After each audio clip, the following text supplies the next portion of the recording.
This week, we have a first-timer. We have Shala Drake.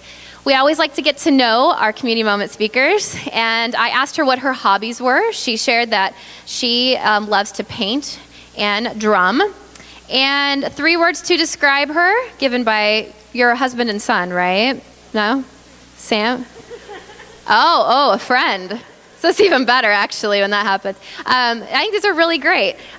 She said mysterious, firebrand, and enigmatic. Did I say that right? I butcher words, I'm sorry.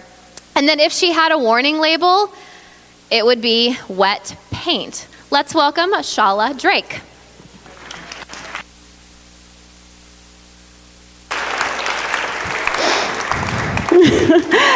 Sam was just telling me to stop talking to him because he's afraid this would come on. First, I want to tell everybody thank you for just being my community. I started here in January, and if it wasn't for Sweet Thing and Billy, I wouldn't even know about this place, and I have to give them a big thank you because if it wasn't for them, I wouldn't know all of you. So thank you. Love you. My talk today was pre-planned with a nice slideshow, everything, and at 2:30 this morning, I said no. So here I am, bare bones, doing it. I am dyslexic, and I unknowingly married a dyslexic, and we unknowingly had 3 dyslexic children. And so that brings so many new challenges just getting through the day in our home.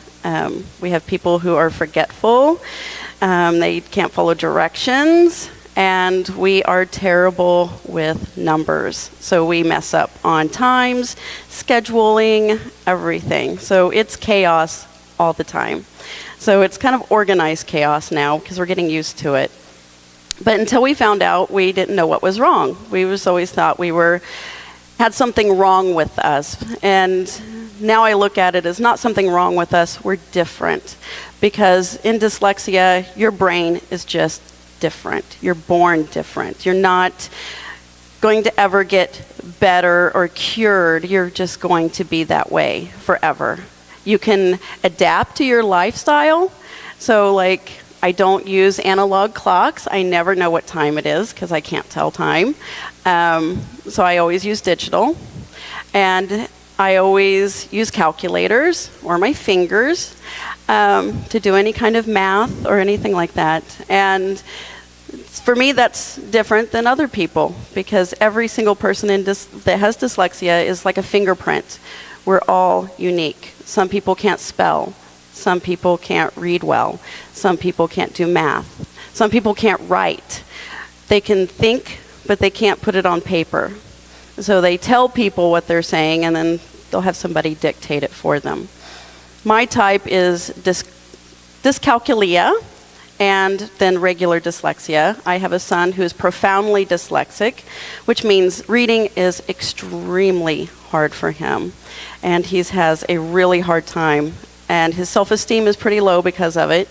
And he's also in the workforce, so it makes it difficult. But the ADA has now put some protection on people like us. And if it wasn't for that, he could be fired because he forgot something or he couldn't follow the directions correctly. So we have some protection now. But I think the biggest problem is the myth that people think you're not smart. And they think you're incapable of thinking. And when I took my son in for testing, the woman said, "Oh my God, I've never had anybody come in here that knows as much vocabulary as he does." And I said, "Really?" And she said, "Yes, I have college graduates coming in here that don't know what he does." And I just started crying because I was like, "Are you serious?" And she's like, "I'm telling him this." She goes, "He is incredibly intelligent, but he just can't read very well." And he used to listen to books, like 8-10 hours a day. That's what he listened to. He just listened to book after book. We went through all the kids section. So at 10 years old, he's in the adult section, and he's listened to everything.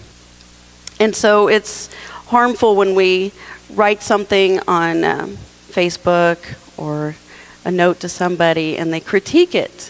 And they're the grammar Nazis out there because we're doing our best.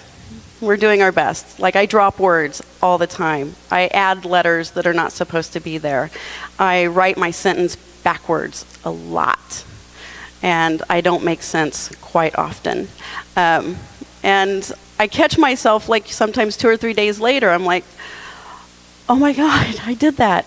And then that makes everybody think that you're not very smart. And that's really hard to handle when you're in this situation. And I know for my family as well, they've had that same problem. People think you're not very bright. It's like, So my whole talk and whole meeting was up here to tell people that don't judge somebody just because what you read or how they do math or how they speak, because they might be really struggling with something and they're doing their best and they're coming forward and they're giving their all, and you should respect that and just hope the best for them. So I guess that's it.